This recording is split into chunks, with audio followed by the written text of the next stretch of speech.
ਤੁਸੀਂ ਆਏ ਹੋ ਤੇ ਇੱਥੇ ਕੀ ਕੁਝ ਲੈ ਕੇ ਜਾਓਗੇ ਇੱਥੋਂ ਆ ਕੇ ਬਾਜ਼ਾਰ ਜਾਓਗੇ ਤੇ ਕਿਹੜੀ ਸ਼ੈ ਦੀ ਖਰੀਦਦਾਰੀ ਕਰੋਗੇ? ਵੀਰ ਜੀ ਅਸੀਂ ਮਾਰਕੀਟ ਗਏ ਨਹੀਂ, ਜਾਣਾ ਮਾਰਕੀਟ ਜਾਵਾਂਗੇ ਫਿਰ ਦੇਖਾਂਗੇ ਵੈਰਾਈਟੀ ਦੇਖ ਕੇ ਫਿਰ ਦੇਖਾਂਗੇ ਕੀ ਲੈਣਾ। ਨਹੀਂ ਕੁਝ ਸੋਚ ਕੇ ਵੀ ਤੇ ਆਏ ਹੋਗੇ, ਕੱਪੜੇ ਲੈਣੇ, ਜੁਐਲਰੀ ਲੈਣੀ, ਕੀ ਲੈਣੇ, ਜੁੱਤੀਆਂ ਲੈਣੀਆਂ? ਵੀਰ जी सब कुछ ही लवाएंगे जी, आए हैं पाकिस्तान तो फिर सब कुछ लेके जावांगे ना। जो जो चीज अच्छी लगेगी स्पेशल लगेगी पाकिस्तान की वही लवाएंगे, जरूर लवाएंगे।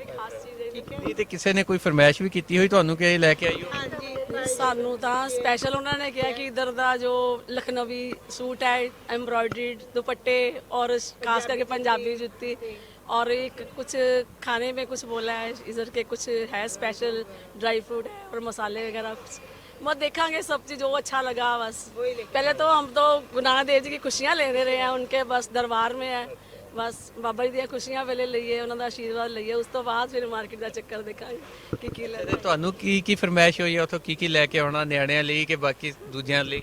ਸਾਨੂੰ ਇਹ ਫਰਮਾਇਸ਼ ਹੋਈ ਹੈ ਪਹਿਲਾਂ ਤੇ ਗੁਰੂ ਮਹਾਰਾਜ ਦੇ ਦਰਸ਼ਨ ਕਰਨੇ ਨੇ, ਬੜੀ ਦੇਰ ਤੋਂ ਡਿਮਾਂਡ ਸੀ ਸਾਡੀ ਕਿ ਅਸੀਂ ਪਾਕਿਸਤਾਨ ਚੱਲੀਏ ਤੇ ਨਨਕਾਣਾ ਸਾਹਿਬ ਦੇ ਦਰਸ਼ਨ ਕਰੀਏ।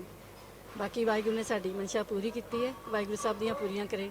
ਬਾਕੀ ਬੱਚਿਆਂ ਨੇ ਕੋਈ ਸੂਟ ਕਹਿ ਰਿਹਾ, ਕੋਈ ਪੰਜਾਬੀ ਜੁੱਤੀ ਕਹਿ ਰਿਹਾ, ਕੋਈ ਬਸ ਇੱਦਾਂ ਹੀ ਬੱਚਿਆਂ ਦੇ ਸੂਟ ਸਾਟ ਵਗੈਰਾ ਕੁਝ ਕਰ ਰਹੇ ਆ, ਕੁਝ ਕਰਨੇ। ਇੱਥੋਂ ਦੇ ਕੁੜਤੇ ਪਜਾਮੇ ਫੇਮਸ ਉਹ ਲੈ ਰਹੇ ਹਾਂ। ਇੱਥੇ ਦੀ ਕਿਹੜੀ ਸ਼ੈ ਜਿਹੜੀ ਉਧਰ ਜ਼ਿਆਦਾ ਪਪੂਲਰ ਹੈ ਕੱਪੜਿਆਂ 'ਚ ਜਾਂ ਜੁੱਤੀਆਂ 'ਚ? ਇੱਥੇ ਦੀ ਚੁੰਨੀਆਂ ਕਹਿੰਦੇ ਨੇ, ਪਾਕਿਸਤਾਨੀ ਚੁੰਨੀਆਂ ਆ ਗਏ, ਪੰਜਾਬੀ ਜੁੱਤੀ ਹੋ ਗਈ, ਕੁੜਤੇ ਪਜਾਮੇ ਹੋ ਗਏ। ਬਾਕੀ ਉਹ ਅਸੀਂ ਲੈ ਰਹੇ ਹਾਂ ਸਾਰੇ। ਬਾਕੀ ਇੱਥੇ ਆ ਕੇ ਵਾਹਿਗੁਰੂ ਦਾ ਬਹੁਤ ਜ਼ਿਆਦਾ ਸ਼ੁਕਰ ਹੈ ਕਿ ਸਾਨੂੰ ਇੱਥੇ ਦੇ ਦਰਸ਼ਨ ਹੋਏ ਨੇ। ਤੁਸੀਂ ਦੱਸੋ ਕਿਹਦਾ ਲੱਗਿਆ ਤੁਹਾਨੂੰ ਇੱਥੇ ਆ ਕੇ? ਤੁਸੀਂ ਸਾਰਾ ਵਿਜ਼ਿਟ ਕੀਤਾ, ਲੋਕ कैसे लगे थे? बहुत अच्छे, बहुत प्यार वाले ਵੀਰ जी, बहुत प्यार वाले बढ़िया ने बहुत सम्मान किया, बड़ी अच्छी का किया उन्होंने। हाँ जी बहुत ज़्यादा अच्छे। ਜੋ ਮੇਲ ਮਿਲਾਪ ਹੈ ਉਹ ਸਾਨੂੰ ਬਹੁਤ ਵਧੀਆ ਲੱਗਾ ਔਰ ਇੰਨੇ ਪਿਆਰ ਨਾਲ ਮਿਲਦੇ ਨੇ ਕਿ ਜਿਸ ਤਰ੍ਹਾਂ ਪਤਾ ਨਹੀਂ ਕਦੀ ਕਿੰਨੀਆਂ ਦੇਰ ਤੋਂ ਵਿਛੜੇ ਔਰ ਇੰਤਜ਼ਾਰ है कि जैसे भाई भाई मिले वही हिसाब है और इतने प्यार ਨਾਲ मिल रहे हैं कि आओ भगत कर रहे हैं। कोई इधर कह कि हमारे यहाँ खाओ या हमने लिया कुछ पैसा लिया कोई खाया लेकिन हमें वैसे भी नहीं लिए उन्होंने। बोले इतना प्यार दिया है कि बहुत वो बोलते नहीं आप हमारे मेहमान हो, हमारे भाई बहन हो।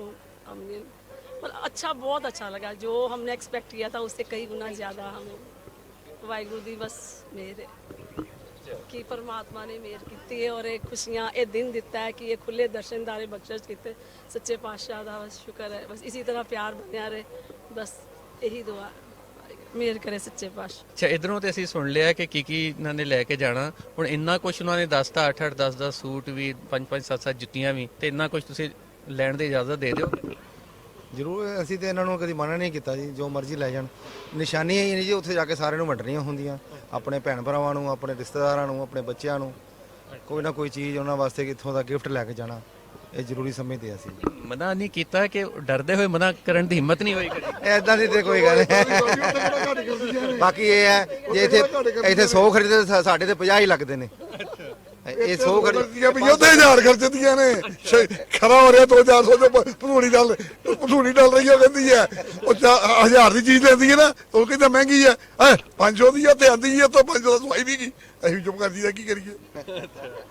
ਕੋਈ ਠੀਕ ਹੈ ਜੀ ਵੀਰ ਜੀ, 1000 ਦੀ ਕਹਿੰਦਾ ਕਿ ਆਜ ਵਿੱਚ ਸੱਚਾ ਤੁਸੀਂ ਇਹੋ ਹੀ ਕਹਿੰਦੇ ਕਿ ਵੀ ਲਾ ਲੱਲਾ ਇੰਨੇ ਦੀ ਉਹ ਹੈਗਾ ਕੀ ਆ।